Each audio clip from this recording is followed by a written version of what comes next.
একেবাৰে দুৰ্ভাগ্যজনক কথা। আজি অকল এছআৰৰ নামত বিসংগতিৰ বাবে নহয়, আমি সংবিধান ৰক্ষাৰ বাবে ইয়াত বহিছোঁ। যি গণতন্ত্ৰক এই বিজেপি চৰকাৰে, হিমন্ত বিশ্ব শৰ্মা নেতৃত্বাধীন চৰকাৰে গণতন্ত্ৰক হত্যা কৰিবলৈ উঠি পৰি লাগিছে, তাৰ বিৰুদ্ধে আমি বহিছোঁ। দেখা গৈছে অসমৰ মুখ্যমন্ত্ৰী হিমন্ত বিশ্ব শৰ্মা ডাঙৰীয়াই ইতিমধ্যে চেৰেণ্ডাৰ কৰিছে। তেওঁ ফ্ৰী এণ্ড ফেয়াৰ যদি ইলেকশ্যন হয় তেওঁ জিকিবলৈ নোৱাৰে। তেওঁ জানে তেওঁ হিন্দু মুছলমানৰ যি ৰাজনীতি সেয়া অসমৰ ৰাইজে ইতিমধ্যে প্ৰত্যাখ্যান কৰিছে। বিকাশৰ নামততো তেওঁ ৰাজনীতি কৰিবলৈ নোৱাৰে।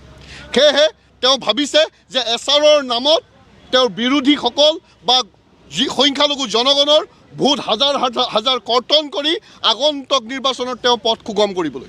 আজি আমি আমাৰ নিজৰ মাজৰ বহু কেডাৰৰ, বহু নেতৃত্বৰ ঘৰত আমি দেখা পাইছোঁ তেওঁলোকৰ পিতৃৰ নাম ডেথ দেখাইছে, তেওঁ পিতৃ জীৱিত হৈ আছে। আমি দেখা পাইছোঁ তেওঁলোকৰ ঘৰত কিবা অচিনাকি মানুহৰ নাম সোমাইছে। এতিয়া আমি গম পাইছোঁ যে অসমৰ মুখ্যমন্ত্ৰী ডাঙৰীয়াই কাক অচিনাকি বুলি ক'ব বিচাৰিছে। আচলতে এই নিৰ্বাচনত আপোনাৰ আৰু মোৰ ঘৰ নাম্বাৰৰ এগেইনষ্টত কোনোবা অসমৰ বাহিৰৰ মানুহে আহি ভোট দি গুচি যাব নেকি ৰাতাৰাতিৰ ভিতৰত ট্ৰেইনত আহি আমি গমেই নাপাম।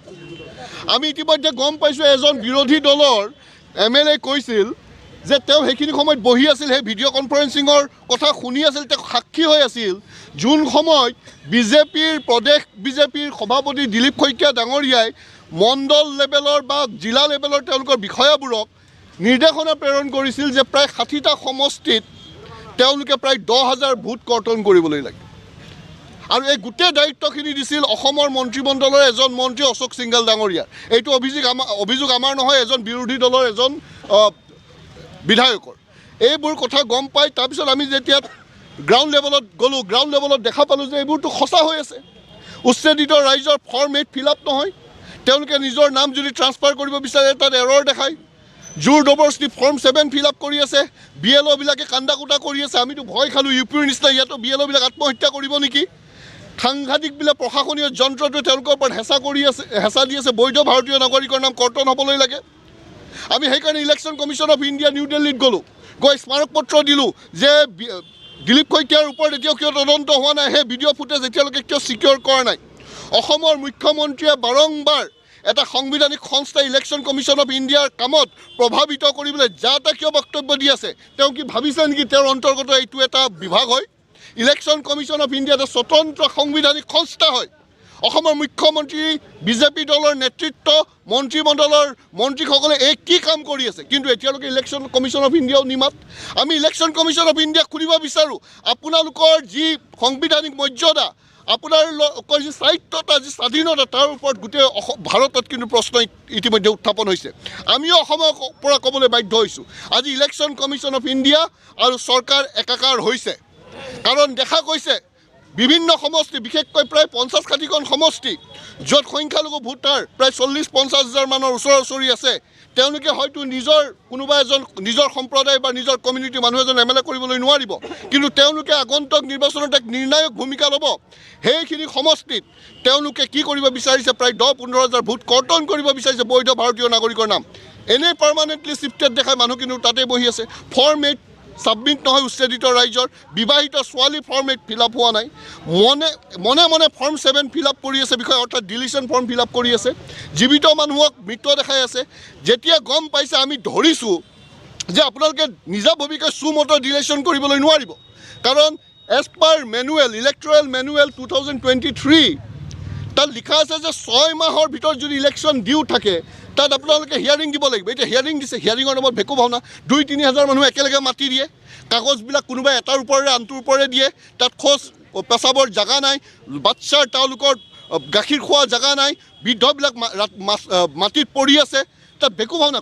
আৰু যোন বিষয়ে হিয়াৰিং লৈছে তেওঁলোকে অৱগতই নহয়, তেওঁলোক ট্ৰেইন নহয়। এই ভেকু ভাওনাবিলাক কৰি থকা ইতিমধ্যে দেখা পাইছে। কমপ্লেইনেণ্টবিলাকে বোলে কমপ্লেইন দিছে, নামবিলাক কিবা আচৰিত। আপোনালোকে চাওকচোন, ৰাজদীপ নামটো আমি শুনিছোঁ, ৰাজদীপ বেগম নাম শুনিছোঁ নেকি অসমত? তেনেধৰণৰ নামৰ কমপ্লেইন হৈ আছে।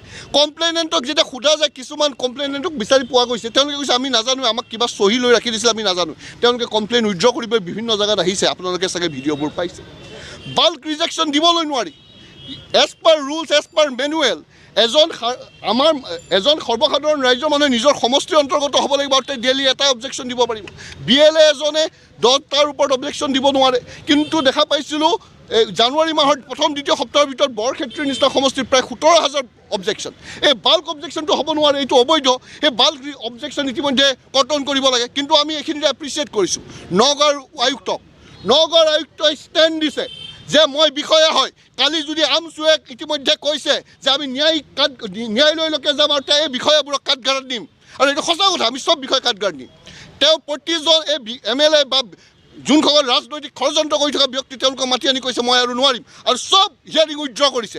যদিহে নগাঁৱৰ DCয়ে নিজৰ মেৰুদণ্ড পোন কৰিব পাৰিছে, অসমৰ বাকী সকল DCয়ে কিয় মেৰুদণ্ড পোন কৰি ক'ব পৰা নাই? এই অবৈধভাৱে হোৱা কমপ্লেইন, ৰাজনৈতিক ষড়যন্ত্ৰৰ বাবে হোৱা কমপ্লেইন, এই অবজেকশ্যন আমি মানি নলৈ কৰ্তন কৰা হওক।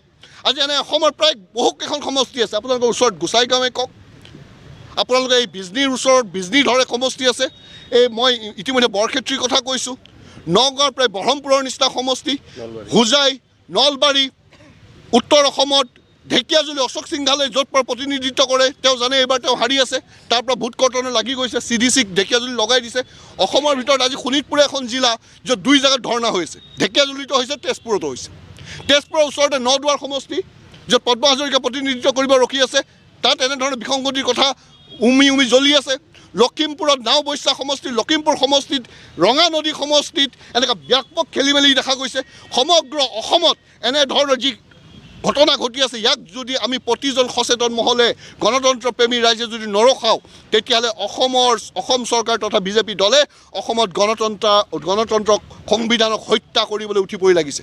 আৰু আমি সচেতন ৰাইজে এইখিনি হ'বলৈ দিব নোৱাৰোঁ। আৰু আমচুৰ শক্তিৰ প্ৰত্যাহ্বান তেওঁলোকে কিন্তু ৰাজপথত কিন্তু তেওঁলোকে মোকাবিলা কৰিব লাগিব, ন্যায়ালয়ত তেওঁলোকে মোকাবিলা কৰিব লাগিব। যিসকল বিষয়া তেওঁলোকে ৰাজনৈতিক হেঁচাত হওক বা সাম্প্ৰদায়িক মনোভাৱেৰে এইবিলাক কাম কাজত উঠি পৰি লাগিছে, তেওঁলোকক কিন্তু কাঠগড়াত আমি থিয় কৰিম। এয়া মাথো আৰম্ভণিয়ে, কিন্তু ৰাজপথ কঁপাবলৈ আমচু সাজু হৈছে সমগ্ৰ অসমত। আমি এৰি নিদিওঁ। এইবাৰ মৌলিক অধিকাৰ আমাক খাবলৈ দিয়া নাই, উচ্ছেদ কৰিছে।